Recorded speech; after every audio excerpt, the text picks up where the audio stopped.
Yo, yo, yo. One below. One man army. Binary star. Subterraneous. Breaking Records Radio. This how we represent. 110%. Let's go. Hey yo, it's your boy Monster Man Rocco. It's your boy Swagger Rock. This is Snack the Ripper. You have to go to Don't Know. Master Ace. You are now rocking with the best. Breaking Records Radio. Breaking Records, man. Breaking Records Radio. Breaking Records Radio. Breaking Records. Breaking Records. Breaking Records Radio. Let's go. Breaking Records Radio. Breaking Records, man. Radio is like the place to be. I don't know, fuck strange music, dude.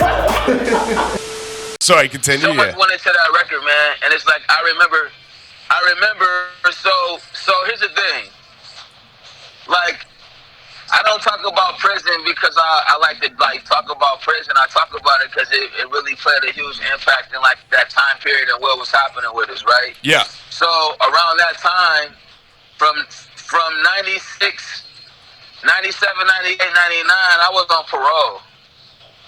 Yeah. So because I was on parole, I couldn't even leave the state of Michigan. You get what I'm saying? That's crazy. And on top of that, I had a 10:30 curfew. Oh, and on top of that, I shit. had a 10:30 curfew, so I had to be in the house by 10:30 p.m. I couldn't really go to hip hop shows or nothing like that. I still did, but I had to sneak and do it. You get what I'm saying? Yeah. So for 3 years, I was on parole. So why do I bring this up? Because I remember during that time, a lot of people were saying stuff like, yo, you got to go to Atlanta. You got to go to New York. You got to go to LA if you want to make it. And like, I couldn't leave and go anywhere. So I was thinking, yo, if everybody's going to leave, I'm going to stay here and I'm going to kill this shit. Like, I'm going to stay here and I'm going to rep. I'm going to rep all over this spot. You know what I'm saying? So I noticed being from Pontiac, like, everybody would say their city, you know what I mean? Everybody would be like, Detroit, like, you know, they would go to Flint, scream Detroit. Flint dudes would come to Pontiac and rep Flint. Pontiac dudes would go to Detroit, rep Pontiac. And, like, you know, that's cool. But, like, a lot of times it was kind of like a distraction, like, for other people. You get what I'm saying? Yeah. Like, we don't give a fuck where you from. So I was like, you know what? I was thinking to myself, like, you know what? I'm going to say Waterworld. Because when I go to Flint and rep Waterworld, Flint is Waterworld, Detroit is Waterworld, Pontiac is Waterworld, Ann Arbor's Waterworld. Like, everybody put your mitts up. We rep it. You know what I'm saying? Yeah. And I started thinking, I'm like, you know what? Wu-Tang, I said the UMCs, they're from Staten Island. The UMCs are from Staten Island, but Wu-Tang Clan is from Shaolin. Yeah. You get what I'm saying? Yeah. Wu-Tang Clan is from Shaolin. It's like, so that's how I started thinking about Waterworld. And then I'm like, you know what? Chicago is Waterworld. I'm like, technically the whole earth is Waterworld. But I said, like, when I represent Waterworld, that's basically representing everybody, but I'm still representing, like, where I'm from.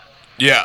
So make a long story short, we would start doing these shows and screaming Waterworld, Waterworld. This is before the album even came out. We didn't even have an album. We just had like a song here, a couple songs, and just doing shows here and there, right? Yeah. People would start coming to shows with their oven mitts, and people was talking about Waterworld. And then one time, when we got off parole, one of our first shows in Chicago, this is where we met Juice. We went to Chicago, and we was in this record store called Gramophone, and I remember having this epiphany. I was like, yo, we got to put out a compilation album, and we got to call it Waterworld. Word.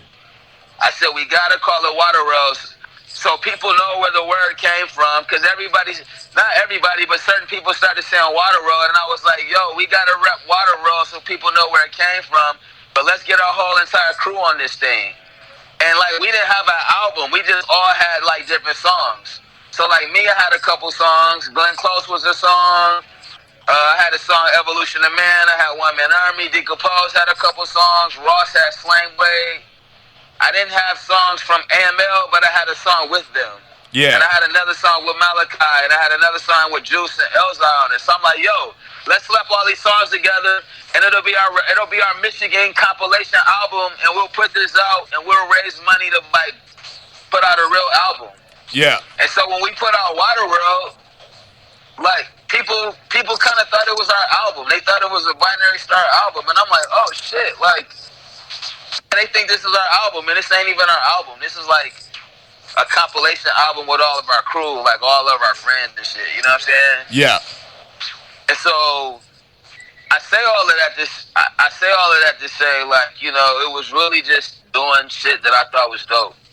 We just was doing shit we thought was dope. I didn't know how people was gonna take it. I just thought it, you know, it made sense. You know what I mean? So when people say they like Evolution of Man, I'm like, damn, I never, you know. Some people didn't think that we should do the poetry on the album. You get what I'm saying? But Yeah. it was like I had to do that because I didn't want to do like Cannabis and be battling for 3 albums, and then when I come back with some poetry or whatever, people like, oh, that's weird. Yeah, yeah. Trying to do love now, like, you know what I'm saying? So you know, I wanted to try to, you know, like express myself in a balanced kind of way. Like, yeah, I do a little bit of this, I do a little bit of that, I do a little bit of this. And we all kind of did that. We all kind of like bounced around a little, you know? Yeah. And yeah, I kind of explored that further on my own projects, you know, just put out more conceptual albums, you know, or, you know, even just my discography just being like a concept in itself, you know what I mean?